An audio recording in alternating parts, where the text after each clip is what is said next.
Hello tout le monde, bonjour. J'ai oublié d'ajouter un titre. Pour le live d'aujourd'hui, nous allons parler de la modélisation mathématique. Alors, j'ai eu des questions quand j'ai posé la question concernant le live. Une personne qui m'a demandé où est-ce qu'on applique les équations différentielles. Alors, donc, on va faire un exemple où on va appliquer sur les moustiques. Donc, si vous êtes là, signalez-vous en commentaire, partagez le live. Faites-moi, envoyez-moi des cœurs, faites-moi signe en commentaire.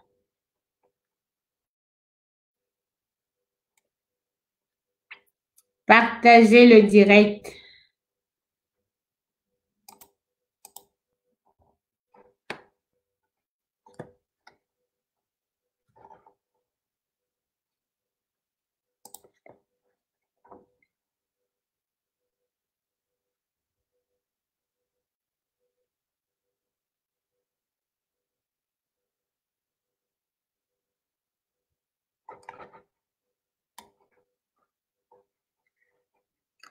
Alors, déjà, est-ce que vous arrivez à bien me voir? Parce que j'ai l'impression que c'est hyper flou.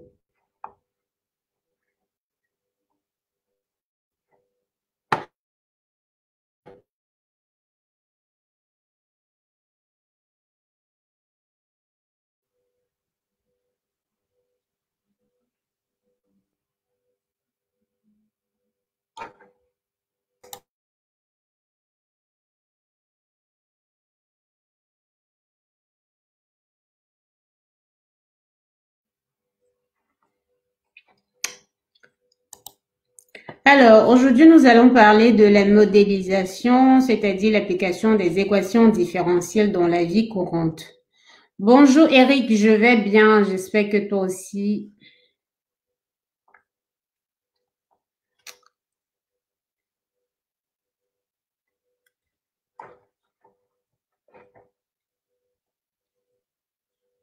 Partagez le direct. Posez vos commentaires. Aujourd'hui, on va faire la modélisation. Je pense que j'aurais dû ajouter un titre. Donc, on va faire la modélisation mathématique. Bon, après, j'ai dit application des équations différentielles, mais on va faire la modélisation mathématique des moustiques. Donc, partagez le direct, invitez les autres gens à liker.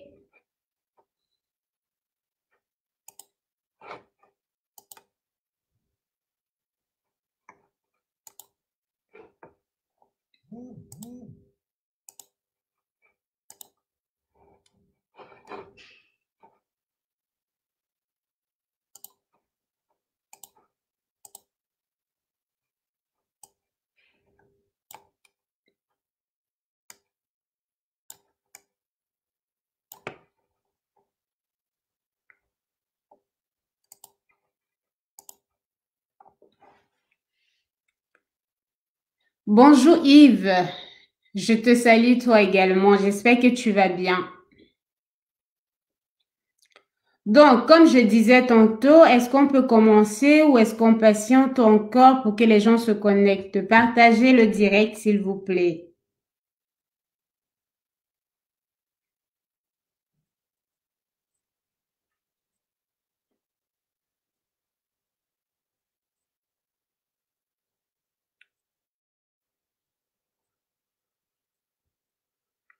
Est-ce que vous me voyez bien? Est-ce que c'est super clair?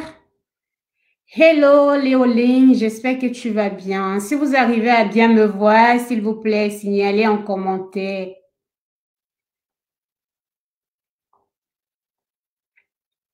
Parce que tout à l'heure, j'avais l'impression que c'était hyper flou. Oh, même jusque-là.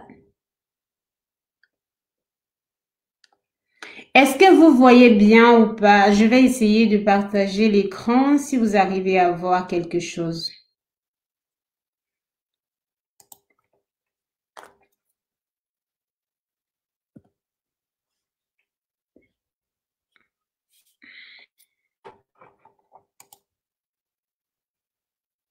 Alors, est-ce que vous voyez bien ce tableau? Signalez en commentaire, s'il vous plaît.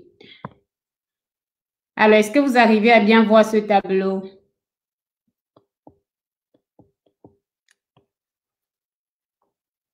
Dites-moi en commentaire.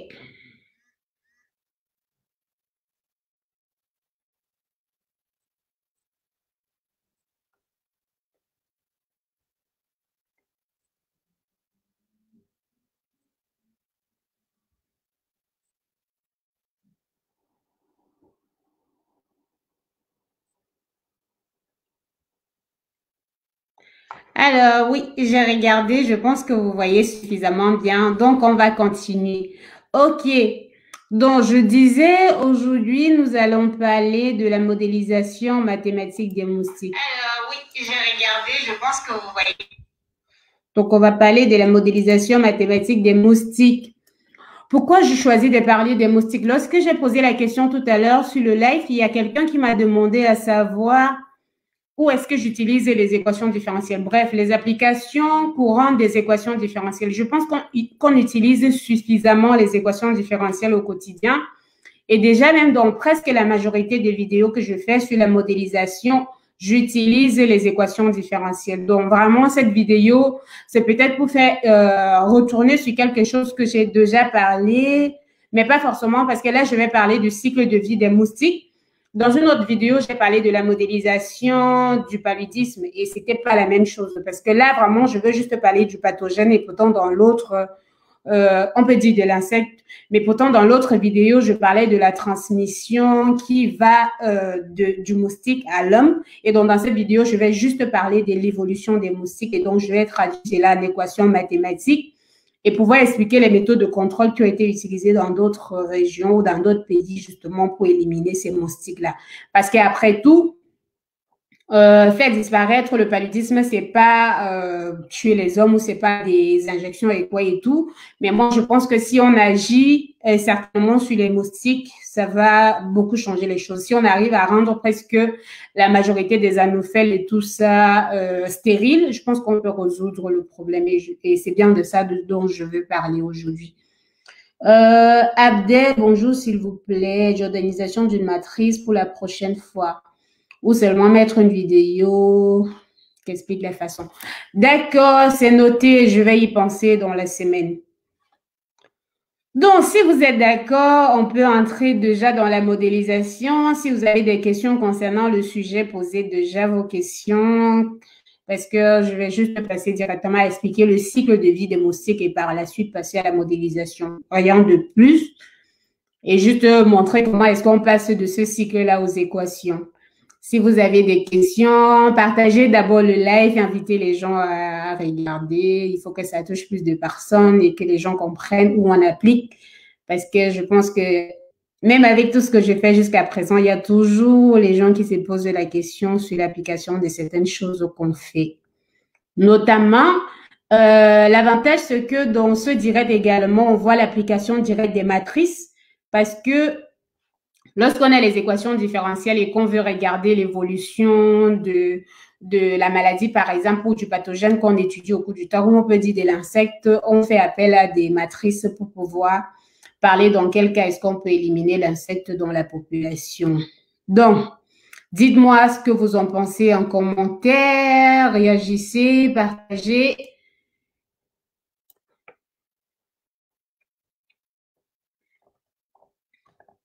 Alors, on va y aller. Je vais essayer, donc je pense que je vais juste partager mon écran. Je ne sais pas si vous allez me voir, donc je vais faire ça. Non, je pense que ça, c'est mieux. Je ne sais pas trop. Voilà, je pense que ça, c'est mieux. Donc, ici, voilà, on va utiliser ce cycle. Si vous voyez bien le cycle de vie de moustique que j'ai présenté ici, on peut voir.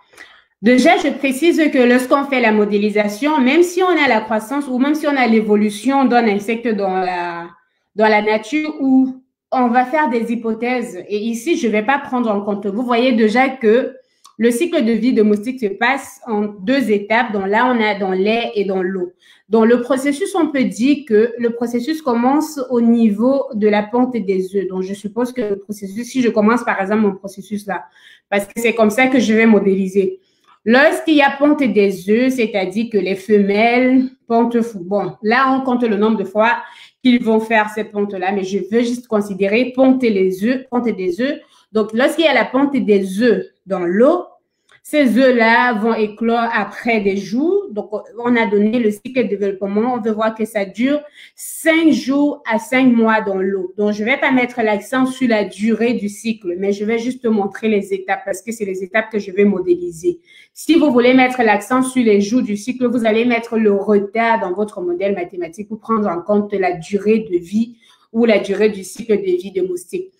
Donc, le processus commence sur la ponte des œufs. Une fois qu'il y a cette ponte-là, on peut dire que ça laisse le temps passer qui est ceci. Les œufs vont éclore et il y a des larves. Le stade lavaire L1 d'abord qui va apparaître. Après, il y aura un stade L2 jusqu'à un stade L4 des moustiques. Maintenant, après le stade L4, on est toujours dans l'eau. On va passer au stade de nymphe. Et c'est ce stade. Donc, on peut dire voilà tous les stades. Et on va passer au stade de nymphe. Voilà le stade de nymphe. Et maintenant, une fois qu'il y a le stade de nymphe, les moustiques, justement, ces nymphes-là vont émerger pour devenir les moustiques et ressortir de l'eau. Donc, en sortant de l'eau, ils vont laisser la coquille qui se retrouvait dans le cas de nymphe ici et sortir dans l'eau. Donc, ils vont sortir dans l'eau. Ils vont aller faire un accouplement ici entre les mâles et les femelles. Alors, il faut préciser ici, vous allez voir, il y a la femelle, là, il y a le mâle. Il faut préciser que l'accouplement ici n'est pas, on peut dire par exemple qu'on aura toujours l'accouplement, mais dans certains cas, on peut dire que l'accouplement dépend vraiment du nombre de mâles qu'on retrouve dans la population de ces moustiques-là en ce moment. Et donc, une fois qu'il y a l'accouplement, la femelle qui est là, justement, va aller prendre un repas sanguin. Voilà, la femelle qui va aller prendre un repas sanguin. Et grâce à ce repas sanguin-là, il va aller faire à nouveau la ponte des œufs. Donc, voilà un peu globalement comment se présente le cycle de vie des moustiques. Donc, voilà déjà pour le cycle de vie. Si on s'arrête là, je vais passer à l'étape de la modélisation par la suite, mais je regarde d'abord vos commentaires sur le cycle de vie. Donc, je suis nouveau. De quoi s'agit-il, s'il vous plaît? Alors, Walid, bonjour. Ici, on veut faire la modélisation de l'évolution des moustiques. Bon, on peut dire de la population des moustiques. Donc, ici, je vais faire un modèle mathématique. Donc, pour un début, je commence par le cycle de vie des moustiques et après, je vais passer aux équations mathématiques qui traduisent ce cycle de vie-là, en fait. Donc, voilà ce qu'on veut faire aujourd'hui. Bonjour, Roméo. J'espère que tu vas bien. Alors, si c'est bon pour le cycle de vie, signalez-moi en commentaire si vous êtes OK, s'il y a des choses que vous n'avez pas compris sur le cycle, parce que la modélisation vraiment tient de la compréhension de ce cycle-là. Et si vous n'avez pas compris le cycle, vous ne pouvez pas avoir une bonne modélisation. Et comme je dis toujours, modéliser veut dire faire les hypothèses parce que un modèle veut dire une représentation simplifiée du phénomène. Mais même lorsque vous simplifiez votre phénomène, prenez toujours la peine de faire quelque chose qui est proche de la réalité du problème que vous êtes en train de modéliser pour éviter d'avoir un résultat qui ne vous permet pas de représenter justement cette réalité-là.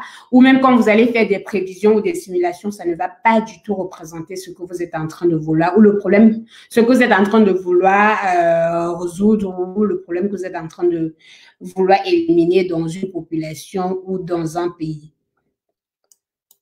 Alors, une fois qu'on a ce cycle, on va passer aux étapes de la modélisation. Donc, là, je continue. Alors, je peux effacer là parce qu'on a tous les stades. Je peux essayer d'effacer tout ce que j'ai écrit. Bon, là, c'est ça. Je peux essayer d'effacer tout ça.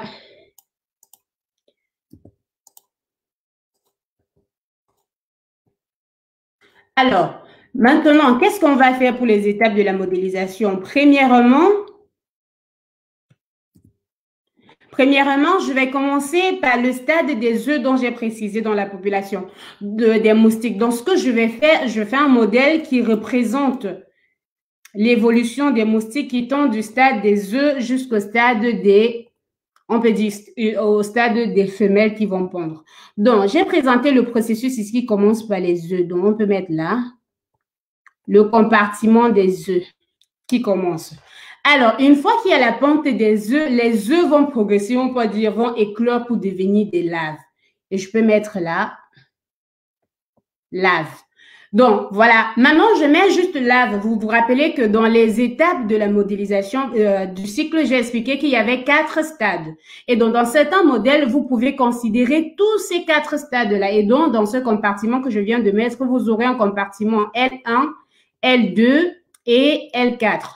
Alors, dans mon modèle ici, ce que je fais, ce que je considère juste toutes ces étapes-là comme un stade lavaire, dont je ne considère pas les stades L1, L2 et L3. Alors, par la suite, on va passer au stade de nymphe. Alors, encore pour ce stade, je ne vais pas le considérer. Stade de nymphe, je ne le considère pas. Mais dans un autre modèle, vous pouvez également considérer. Pour moi, ici, je veux juste simplifier les étapes et vous montrer un peu comment on modélise. Mais sinon, vous pouvez considérer toutes les étapes qui sont représentées dans ce cycle que je viens de vous donner. Alors, maintenant, une fois que les larves, on peut dire juste, après, il y a la ponte des œufs et par la suite, les larves. Et même préciser même que dans d'autres modèles, vous pouvez encore négliger le stade des œufs. Alors là, j'ai considéré. Les larves, on va y passer le stade nymphe, vont devenir des femelles. F1 que je vais noter F1 et des femelles que je note et des mâles, pardon, que je note M. Alors, pourquoi est-ce que je note 2 stades ici? Vous rappelez qu'à la sortie où on peut dire l'émergence des larves qui vont devenir des moustiques adultes, il y aura des femelles et des mâles. Alors, c'est pas parce qu'on est femelle qu'il y aura forcément ponte des œufs. Il faut bien un accouplement. Donc, dans la modélisation, on dit qu'il y a un accouplement ici. Il y a un accouplement là. Les femelles, les mâles vont s'accoupler avec les femelles et ces femelles-là vont devenir des femelles adultes que j'appelle F2. Et dans ce cas, ces femelles adultes qu'on vient de donner sont celles-là qui sont capables de pondre les œufs. Donc, je vais mettre ça. Ce sont les femelles-là qui sont capables de pondre à nouveau les œufs. Donc, voilà un peu déjà une représentation, on peut dire, compartimentale du cycle de ce moustique. Et donc, voici un peu les étapes. Lorsque les œufs éclorent, je vais mettre là, les œufs progressent pour devenir les larves. Je mets une progression bêta. Alors, ces paramètres, j'ai déjà expliqué plusieurs fois, que je peux encore expliquer aujourd'hui, mais ça va prendre plus de temps. Donc, on peut dire une évolution bêta. Et on peut dire juste que 1 divisé par bêta, c'est la durée que les œufs prennent pour éclore. Donc, c'est cette durée-là. Et maintenant, lorsque les larves sont là, une partie des larves deviendront des femelles et d'autres vont devenir des mâles. Alors, je peux juste dire qu'il y a une probabilité Q multipliée par le taux que j'appelle θ. Et donc, 1 sur θ ici représente la durée que les larves prennent pour devenir mâles ou femelles. Donc, la proportion Q devient des femelles, pardon, et la proportion 1 moins Q, là, devient des mâles. Maintenant, les mâles vont s'accoupler avec des femelles et des femelles vont devenir des femelles capables de pondre les œufs. Bon, des femelles là qui peuvent aller prendre un repas sanguin et pondre les œufs. Bien sûr que je n'incorpore pas toutes ces étapes de pouvoir être capable de prendre un repas sanguin et de pondre, mais je suppose juste que une fois qu'il y a un accouplement, les femelles auront la possibilité de progresser pour devenir des femelles adultes. Mais ça, c'est variable. Donc, ici, je vais mettre un gamma qui représente, on peut dire quoi? La probabilité. Donc, 1 sur gamma, ici, on peut dire que c'est le temps que les femelles F1, les femelles non fécondes, prennent pour devenir des femelles fécondes. Et ici, je vais mettre minimum. Bon, là, c'est pas très clair avec 2 rouges. Donc, je vais mettre là en vert. Ou disons même en noir. Donc, on a le minimum entre 1 et entre 1 et quoi? Parce qu'il faut voir là qu'il y a ce qu'on appelle le sexe ratio. Donc, je ne sais pas si vous avez déjà entendu le nombre de mâles divisé par le nombre de femelles. Bon, là, ce n'est pas très visible. Le nombre de mâles divisé par le nombre de femelles, F1 qu'on a dans la population.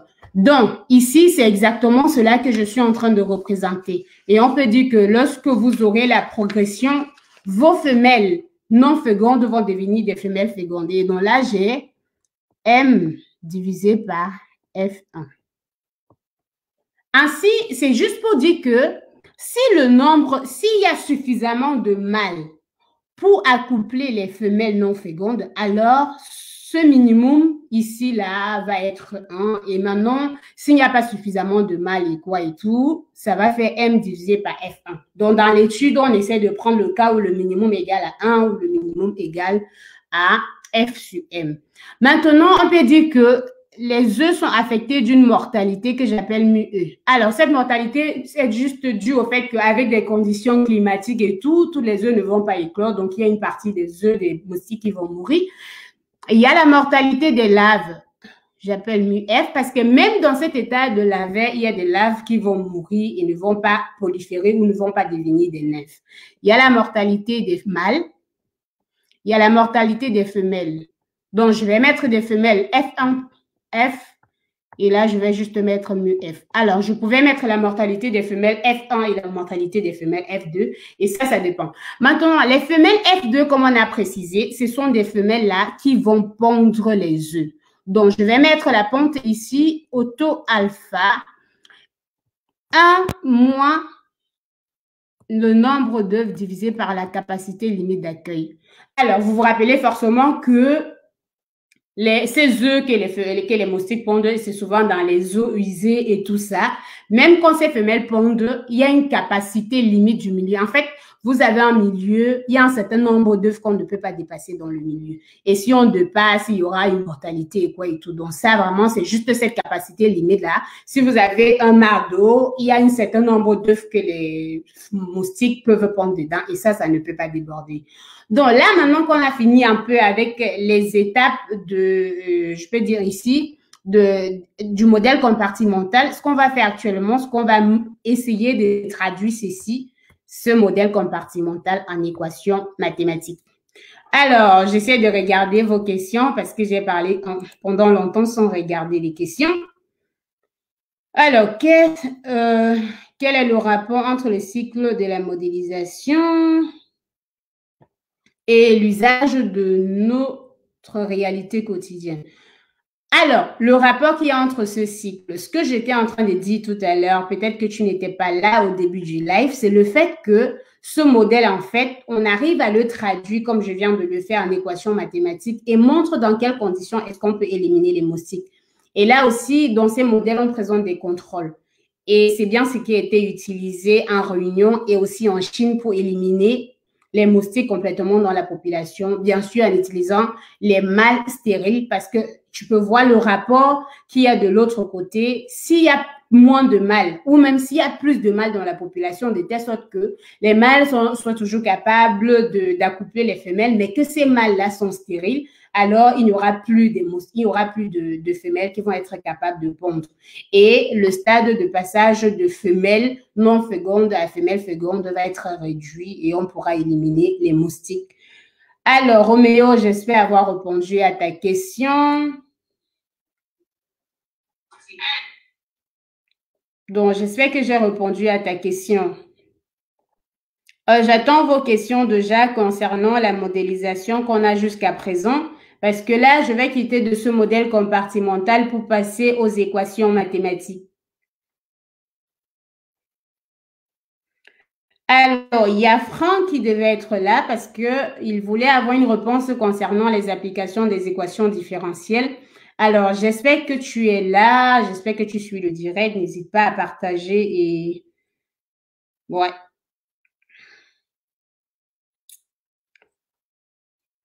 Alors, si c'est bon pour le cycle et le modèle, je ne sais pas comment je vais faire ça. Ouais. Si c'est bon pour le cycle et le modèle, vous pouvez préciser si ça va pour vous. Est-ce que c'est bon pour le modèle compartimental? Est-ce que je peux passer aux équations?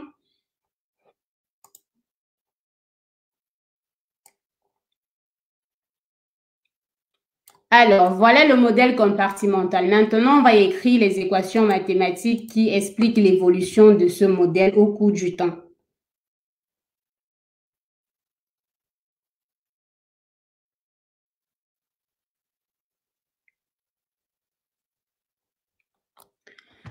Alors, j'ai précisé ici, il y a les œufs. Bon, je peux représenter là. Il y a les œufs, il y a les larves, il y a les femelles non fécondes F1, les femelles fécondes F2 et les femelles adultes, les femelles qui peuvent pondre les œufs F2. Alors, prenons, on peut dire une étape ici, par exemple, prenons comment je traduis ce diagramme en équation mathématique. Prenons le cas des larves. On regarde on peut dire dans une population ou dans un lieu donné, l'évolution des moustiques, par exemple, on se positionne à un instant T et on regarde jusqu'à un instant T plus delta T. Donc là, on peut dire tout ce qui se passe là, c'est l'instant delta T. Comment est-ce qu'on traduit ceci? Si je prends les larves à l'instant T, ce sont les LT, et là, les larves à l'instant LT plus delta T. Je vais traduire ceci en disant que les larves qui sont à l'instant T plus delta T, c'est égal à quoi? C'est égal d'abord aux larves qu'on avait à l'instant T, plus tout ce qui se passe à l'instant delta T. Donc, je mets plus delta T. Alors, qu'est-ce qui se passe à l'instant delta T? Ça veut dire que vous regardez l'évolution au cours d'un temps. Donc, vous êtes en train de regarder, c'est un peu comme si vous fixez une limite de temps, si vous pouvez regarder sur un mois, sur deux mois, bref, vraiment, ça dépend. Mais cet intervalle de temps doit être suffisamment petit pour arriver à une équation différentielle. Donc, les larves à l'instant T plus delta T, c'est égal au nombre de larves qu'on avait à l'instant T, plus ce qui s'est passé à l'instant delta T. Alors, ce qui s'est passé à l'instant delta T, c'est que les œufs qui sont là sont devenus des larves. Donc, on peut dire bêta E, qui étaient les œufs. Moi, maintenant, les larves qui sont morts, bref, qui sont pas morts, les larves qui progressent pour devenir des femelles non fécondes F1 et des femelles et des mâles. Alors, donc, on a les larves Q, θ L moins 1 moins Q θ L moins la mortalité des larves, pardon, là c'est mu L, moins la mortalité des larves, moins mu L multiplié par les larves. Donc, durant l'instant delta T, il y a les œufs qui ont ajouté la classe des larves. Mis à part ça, il y a les larves qui ont progressé pour devenir des femelles et des mâles. Bref, c'est-à-dire il y a une diminution de la classe des larves. Mais aussi, il y a les larves qui sont mortes. Et là, on peut juste dire morte. Donc là, on peut juste dire L de T plus delta T égale aux larves à l'instant T plus ce qui se passe à l'instant delta T. Là, on aura bêta multiplié par les œufs. Moins, donc, alors, si je fais ceci, ça me fait juste moins θ L, moins mu L multiplié par L. Et si je fais traverser ce L de ce côté, j'aurai L de T plus delta T, pardon, moins L de T égale à delta T, facteur de bêta E, moins θ L, moins mu L. Moins mu L, pardon, je n'arrête pas de dire mu F, moins mu L multiplié par L. Mu L multiplié par L. Et donc, je vais diviser de l'autre côté par L, par T, delta T. Donc, j'aurai tout simplement L de T plus delta T moins L de T divisé par delta T, ce qui est égal à bêta E moins θ L moins mu L multiplié par L. Alors, vous pouvez bien observer pour les gens qui veulent vraiment voir cette application-là, sur le fait que si je fais tendre delta de T vers 0, ceci est tout simplement la dérivée de L par rapport au temps. Ou vous pouvez mettre L point si vous voulez. C'est tout simplement la dérivée de LT par rapport au temps qui est tout simplement égale à bêta de E. Bêta de E moins θ L moins mu L fois grand L. Et donc, si je réécris bien, vous pouvez voir que cette équation, c'est tout simplement L' Or, je vais mettre L point, c'est-à-dire la dérivée de L égale à bêta E moins θ L moins mu L multiplié par L. Et donc, voilà l'évolution des laves au cours du temps qui est traduite par cette équation différentielle. Et on fait de même pour les autres équations, donc pas forcément besoin de réécrire le même processus. J'ai réécrit ça pour expliquer comment est-ce qu'on arrive aux équations différentielles en quittant du modèle compartimental. Mais sinon, avec ceci, vous pouvez juste regarder les entrées et les sorties dans les autres compartiments. Vous pouvez juste voir là. Qu'est-ce qui entre dans E? Ce qui entre dans E, c'est ça. C'est alpha facteur de 1 moins E sur K. Ce qui sort dans E, il y a bêta et il y a mu E. Ce qui entre dans F1, c'est pareil. Ce sont les Q, θ. Ce qui sort, ce sont les gamma multipliés par min. Ce qui sort aussi, ce sont les mu F. Pareil pour M et pour F2.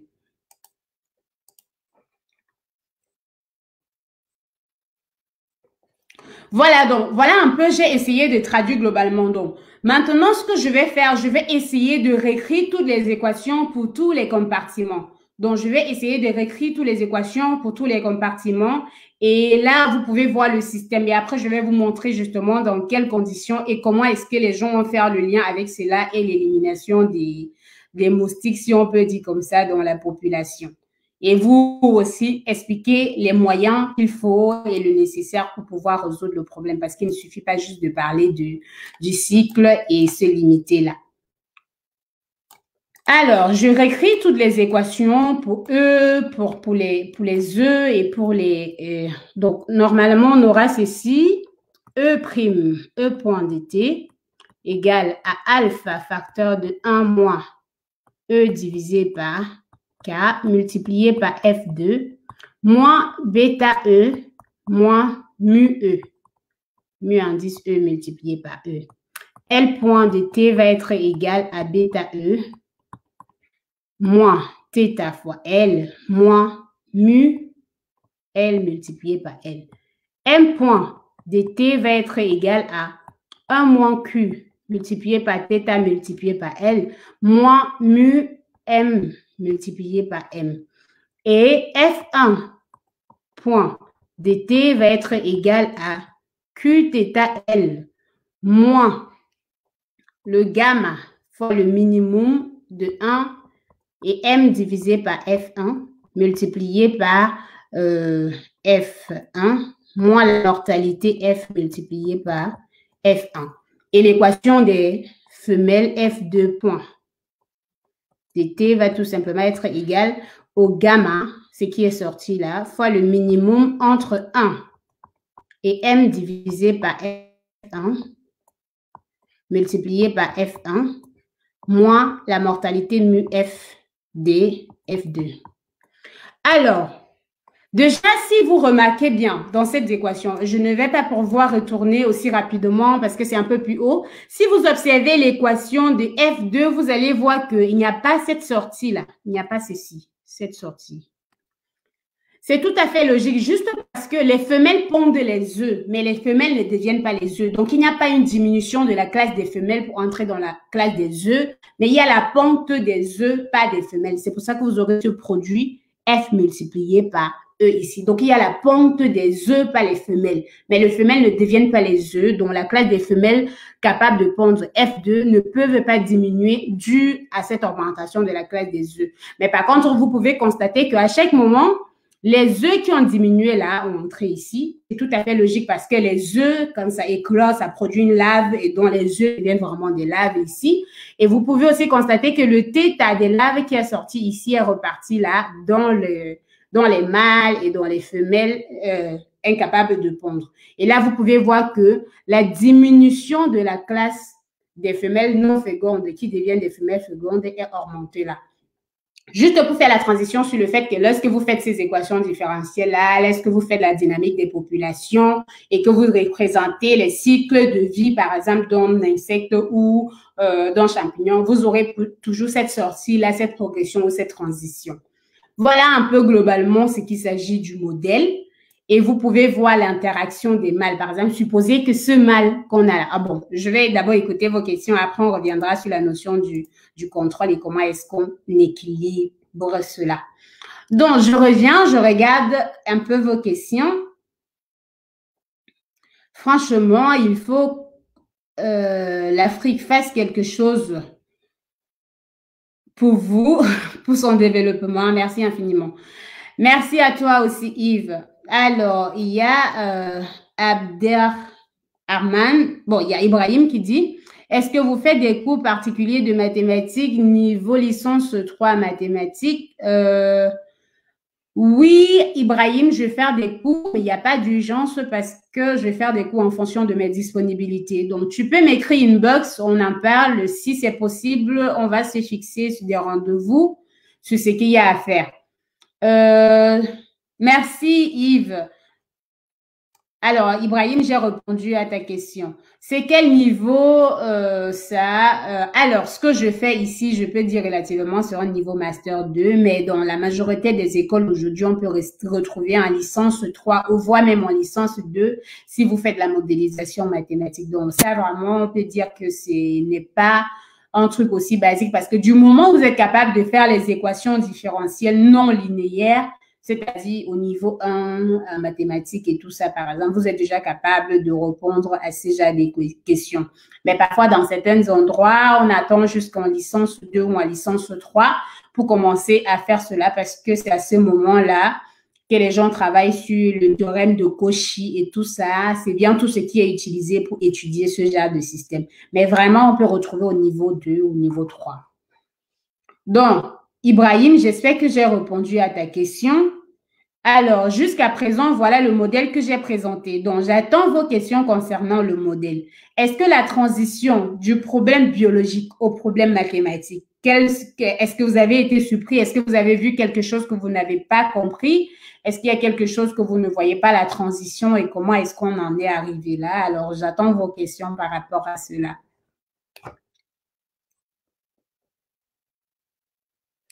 J'attends vos questions.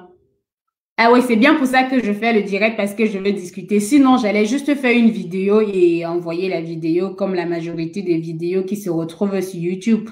Donc là, c'est juste pour discuter. Nous, on voit le théorème de Cauchy-Schwarz pour la résolution.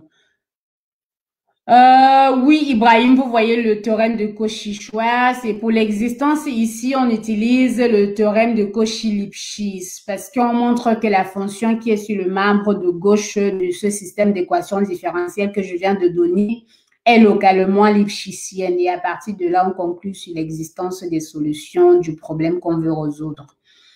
J'attends vos questions, partagez le direct, j'attends les questions, c'est bien pour ça que j'ai fait le modèle. Alors, posez-moi vos questions.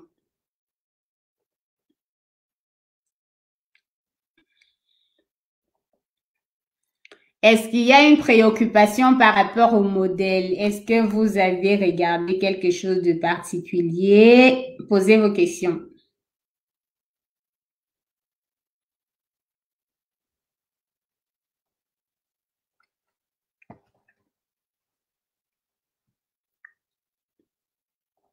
Alors, est-ce que je passe à la partie où est-ce qu'on applique le contrôle, ce qui se passe en pratique justement pour pouvoir éliminer ou ce que d'autres ont fait pour pouvoir éliminer? Parce qu'après, il n'y a pas grand-chose à dire parce que c'est le contrôle de ce système que je viens de donner. Même si vous voulez travailler dans le domaine de la modélisation, vous avez besoin de prendre toutes ces étapes-là. Juste pour rappeler que, et même à travers ce live, vous pouvez juste constater que peu importe, bref, la filière que vous avez fait, peu importe le niveau, bon, on peut dire que le niveau vraiment, ça varie, mais peu importe la filière que vous avez fait, vous pouvez voir là que dans ce que je viens de présenter, là, on a besoin de connaître la biologie. Vraiment, si on n'est pas capable de bien comprendre le cycle de vie de moustique, on ne peut pas faire la modélisation. La deuxième chose qu'on peut voir que j'ai également simplifié les étapes parce que dans la modélisation, je pouvais considérer tous les stades de l'âve, y compris les stades de nymphe, mais je n'ai pas considéré juste parce que je voulais simplifier mon modèle. Et comme je dis, un modèle, c'est une simplification. On ne peut pas prendre en compte tous les paramètres. Maintenant, dans certains modèles, on pouvait prendre en compte la température, l'eau, le climat. l'endroit où est-ce qu'on étudie ces moustiques-là. Mais vous pouvez voir aussi que je n'ai pas considéré parce que ça fait partie également des hypothèses. Comme j'ai précisé au départ, le cycle de vie des moustiques a une durée bien déterminée et donc parfois dans certains modèles, on met le retard. Donc, on met le temps moins la durée que le cycle de vie des moustiques. Mais s'il y a une étape qui dure 25 jours, 5 jours, on va vraiment mettre ça comme un taux qui représente la durée de ce cycle-là. Et là, vous pouvez voir que ainsi dans ce modèle, je n'ai pas considéré, mais ce modèle déjà est assez, prend déjà assez en compte suffisamment le nécessaire pour pouvoir bien traduire l'évolution des moustiques dans une population, ou on ne peut pas dire dans une population, ou dans un endroit, comme ça on peut dire dans un endroit donné. Merci Yves, merci pour les encouragements. Alors, je vois beaucoup de gens connectés. Je ne vois pas vos questions. Bon, ce n'est pas vraiment beaucoup de gens. Je vois 12 personnes qui sont en ligne. J'attends vos questions. Parce que, comme je dis, c'est la discussion. Je n'ai pas juste envie de faire le direct sans pouvoir faire la différence ou sans pouvoir faire comprendre l'application justement à ce niveau-là.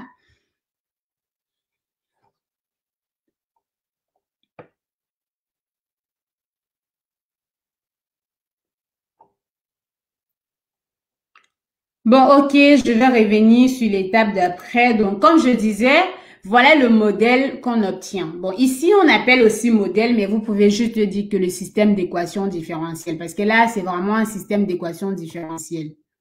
C'est votre système d'équation différentielle. Alors, ce système, justement, on essaie de faire l'étude mathématique. Et l'étude de mathématiques, justement, c'est de retrouver un état stable dans la population où vous aurez 0 œuf, 0 larve, 0 mâle, 0 femelle et 0 femelle féconde.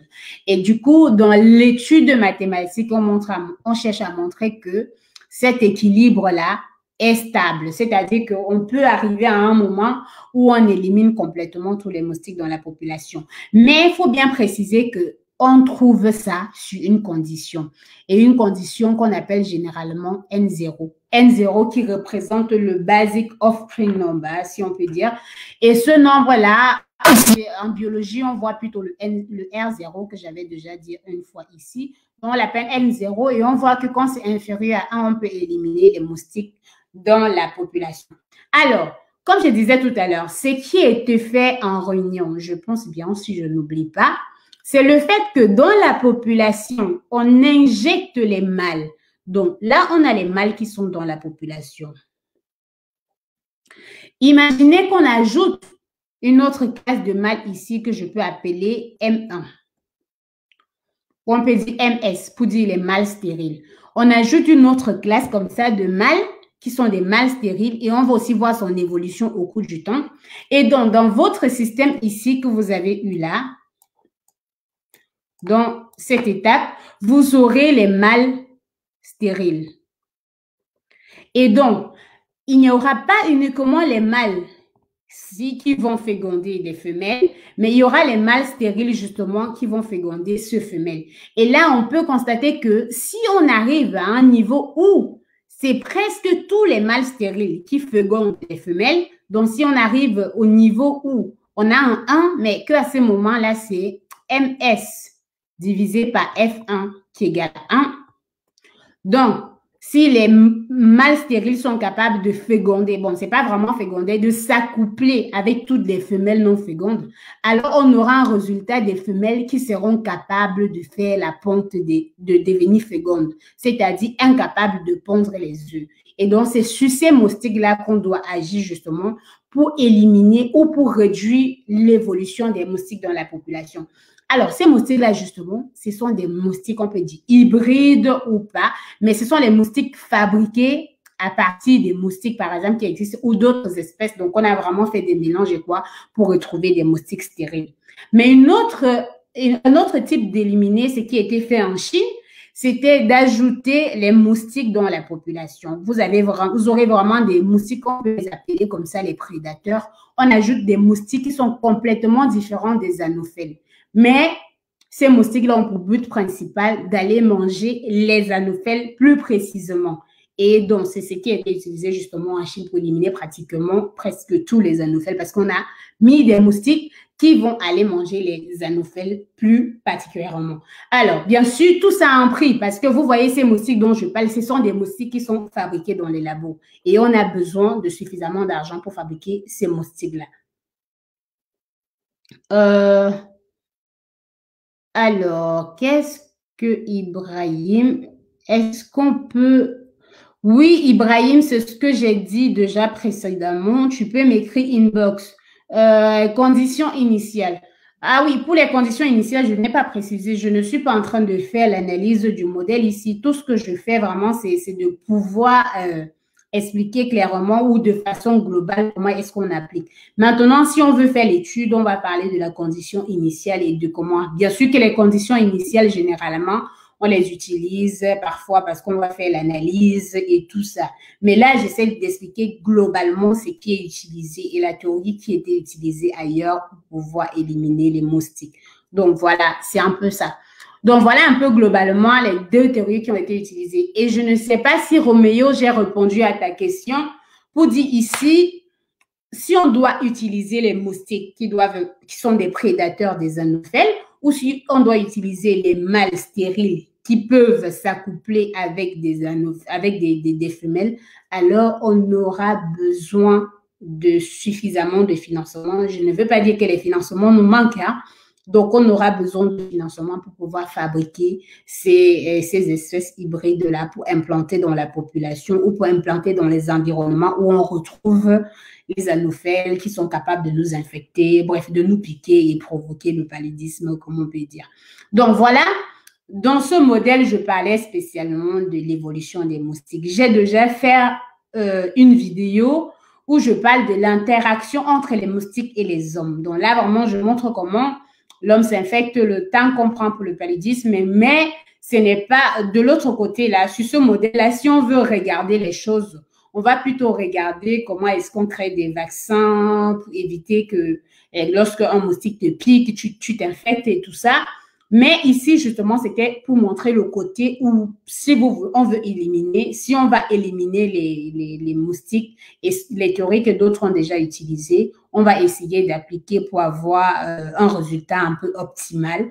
Mais bon, optimal, on peut dire qu'on va minimiser les coûts, utiliser un certain contrôle optimal pour avoir un résultat satisfaisant, mais à moindre coût. Mais ce n'est pas très, très évident. Déjà parce qu'on a moins de labos.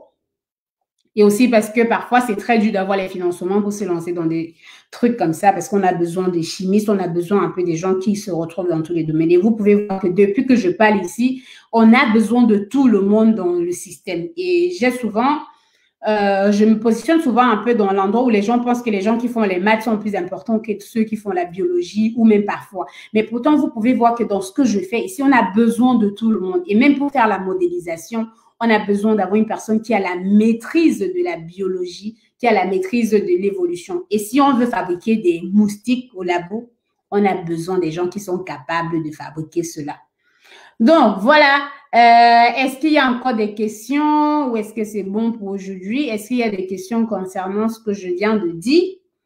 Vous ne réagissez pas, je ne reçois rien. Peut-être que j'ai fait le live un peu trop tôt.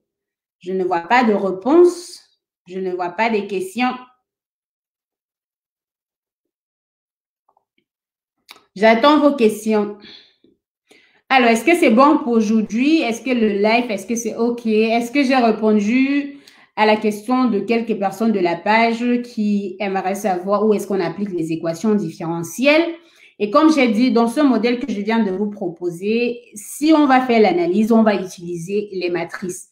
Et si on veut faire les prévisions, on va simuler. Donc, on aura besoin des personnes qui sont capables d'utiliser, que ce soit Python, MATLAB, Scilab, Octave et tous les autres trucs pour pouvoir représenter cela. Et donc, parfois également, on a besoin des données. Besoin des données, ça veut dire que vous aurez besoin d'une personne qui est capable de collecter les données de façon correcte, ou on aura besoin peut-être des personnes qui vont faire la statistique pour la connexion des données, pour la collecte des données et tout le reste. Et bien sûr, quand on fait l'étude, c'est bien sûr un échantillon et parfois on peut faire des projections, c'est pas très grave. L'essentiel, c'est d'avoir un échantillon raisonnable pour pouvoir conclure des résultats concrets et applicables sur un endroit donné. Et aussi, pour être plus précis dans votre modèle, vous pouvez incorporer la température dépendant de votre pays. Et l'avantage serait, par exemple, si on est au Cameroun, si le cas du Cameroun, qu'on connaît relativement les périodes où il y a plus de moustiques parce qu'on a vraiment la saison sèche et la saison pluvieuse. Et donc, on est capable d'identifier la période où il y a vraiment suffisamment de moustiques. Et je pense que globalement, c'est un peu le cas, même dans les pays où on a 4 temps et tout. Mais dans notre pays, bref, dans le cas du Cameroun, qui est mon pays, où on a la saison sèche et la saison pluvieuse, c'est un peu relativement plus simple de pouvoir structurer, mettre la période dans le modèle que je viens de présenter. Yves, c'est la concentration. La concentration, c'est quoi encore? Je n'ai pas bien compris. Mustapha qui me dit bon courage. Merci beaucoup. Yves, c'est la concentration sur quoi encore? Bon, je pense qu'on a terminé. Est-ce qu'il y a un dernier point que tu voulais ajouter, Yves? Est-ce qu'il y a une question que j'ai loupée ou pas?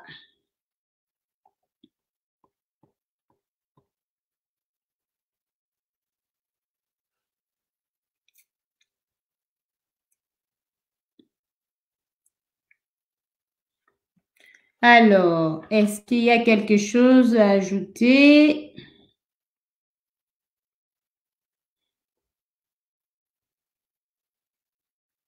Ok, c'est tout bon pour aujourd'hui. Je pense que je vais faire un second.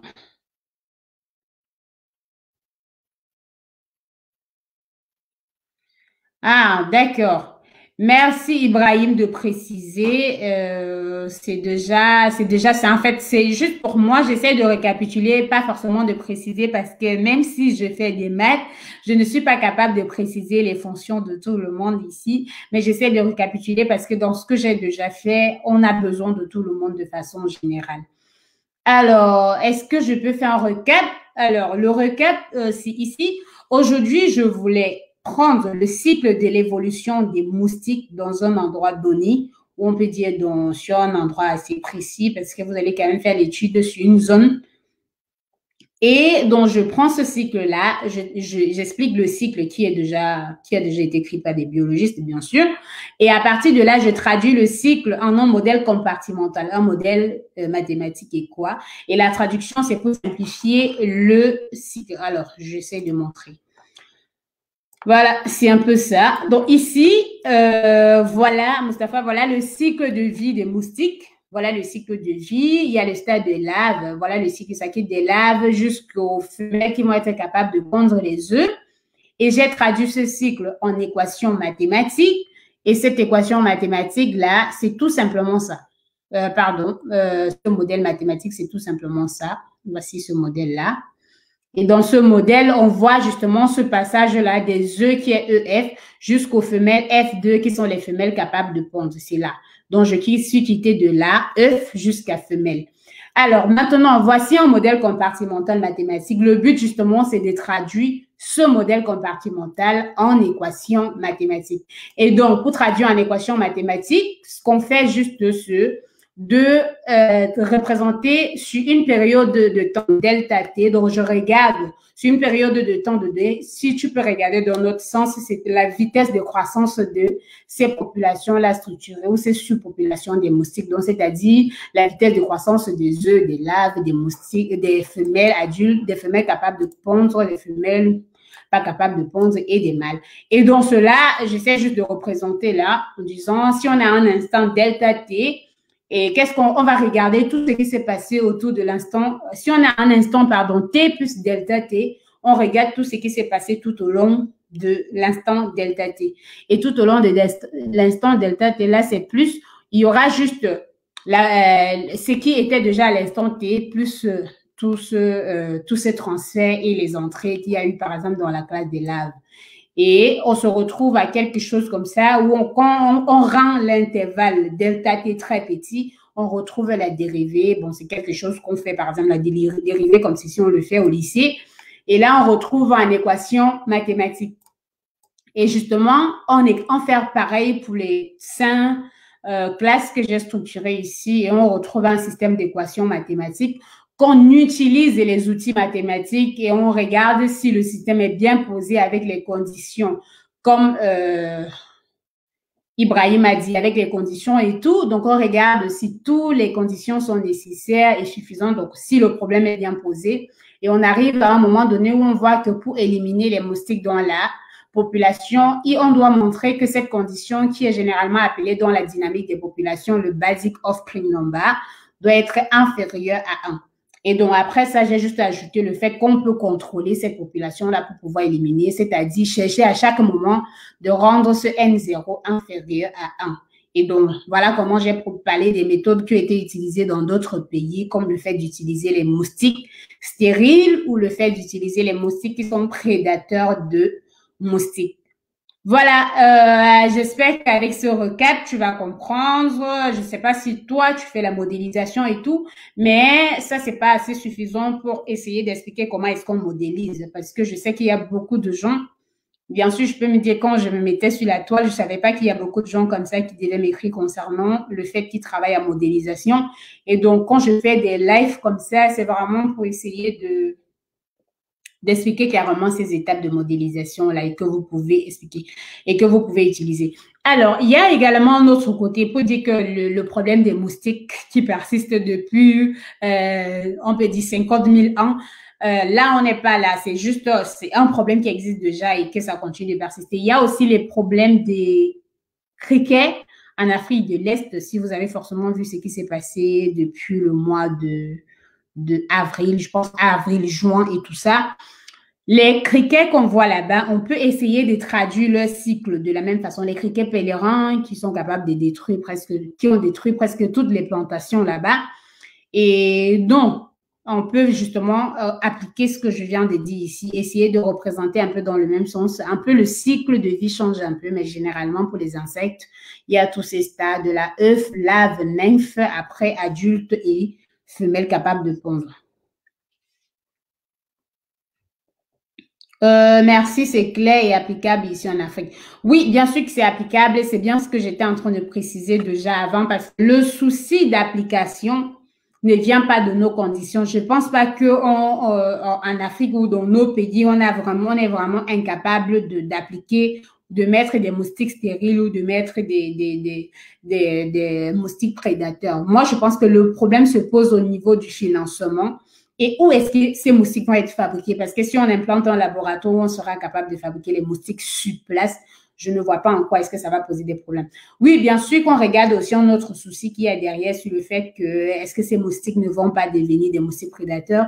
Mais si on veut faire la comparaison, l'équilibre entre ce qui est de penser en paludisme et ce qui doit être implanté après, on peut regarder déjà ce qui a été appliqué dans d'autres pays jusqu'à présent. Est-ce qu'on peut voir des retours ou on peut dire des retombées, je ne sais pas si on peut dire des retombées ou de tout ça, ou des conséquences de ces espèces fabriquées au laboratoire, pas jusqu'à présent, mais bon, peut-être dans les années à venir. Mais tout ce que je sais jusqu'à présent, c'est qu'on dépense suffisamment pour cette maladie-là. Donc, voilà, c'est tout pour aujourd'hui. On a fait le nécessaire par rapport à cette modélisation-là. On se retrouve très bientôt pour un autre direct. Merci.